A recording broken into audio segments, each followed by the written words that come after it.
Your compost heap is probably cold. Not cool, cold. And that means it is doing something, but not the thing you actually want it to do. Most allotment holders have a heap tucked in the corner, quietly rotting away over 18 months, and they call it composting. It is. But there is another way. A faster way. A way that kills weed seeds, destroys pathogens, and hands you finished compost in as little as 4 weeks. It is called hot composting, and once you understand what is actually happening inside that heap, you will never look at a pile of grass clippings the same way again. When a heap sits and slowly breaks down over many months, the organisms doing the work are fungi and certain slow-acting bacteria. They are perfectly capable. They will get there eventually, but they prefer cool conditions, they work at their own pace, and they do not generate enough heat to destroy weed seeds or the roots of persistent weeds like bindweed or couch grass. Whatever goes in largely stays in, just in a smaller, darker form. That is fine for low-effort gardening, but on an allotment where space is precious and you need compost every season, fine is not always enough. Hot composting works by creating the ideal conditions for a completely different class of microorganism, thermophilic bacteria.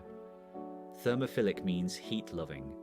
These bacteria thrive at temperatures between 40 and 70 degrees Celsius. They are already present in your garden materials, dormant, waiting. When you build a heap correctly, you wake them up.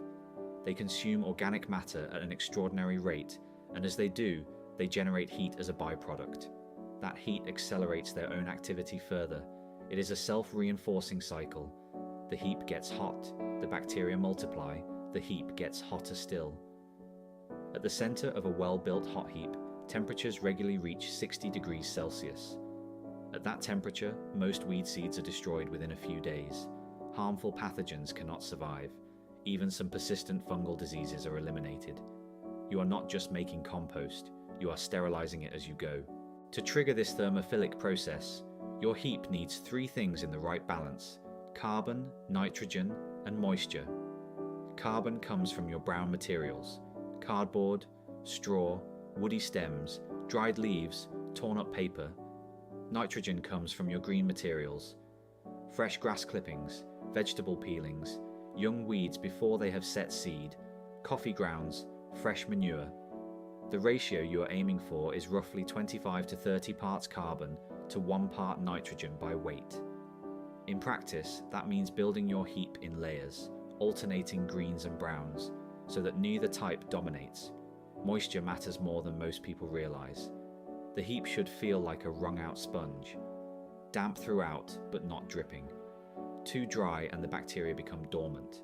Too wet and you drive out the oxygen they need, switching to a different, slower, smellier anaerobic process. If your heap starts to smell like ammonia, it is too wet or too nitrogen heavy. If it smells of nothing at all, it is probably too dry or too carbon heavy. Size is not optional. A hot heap needs a minimum volume of 1 cubic meter to insulate itself. Too small and the heat escapes before the core temperature can build. Pile your materials in one go if you can, rather than adding scraps gradually over weeks. That single building event is what triggers the rapid temperature rise. Within 2 or 3 days of building correctly, you should be able to push your hand near the center and feel genuine warmth. In ideal conditions, steam will rise when you open the heap on a cool morning. Here is where turning comes in. Once the core reaches its peak temperature and then begins to drop, usually around 5 to 7 days in, you turn the heap. You pull the outer cooler material into the center and push the hot center outward. This does 2 things. It reintroduces oxygen, which the bacteria have been consuming, and it ensures every part of the heap eventually spends time in the hot zone. After turning, temperatures will rise again.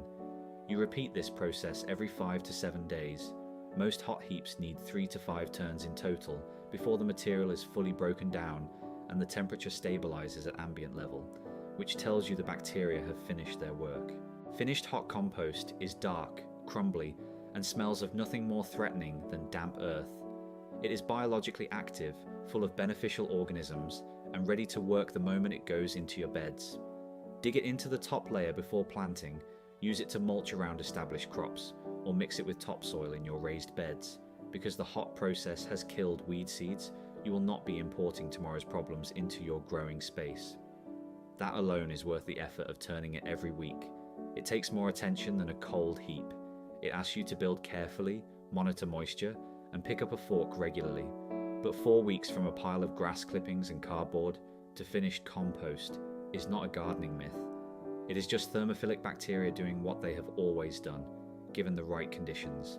So, over to you. Have you ever actually measured the temperature inside your compost heap? And if so, what did the thermometer read? Leave your result in the comments because the range people find is more surprising than you might expect.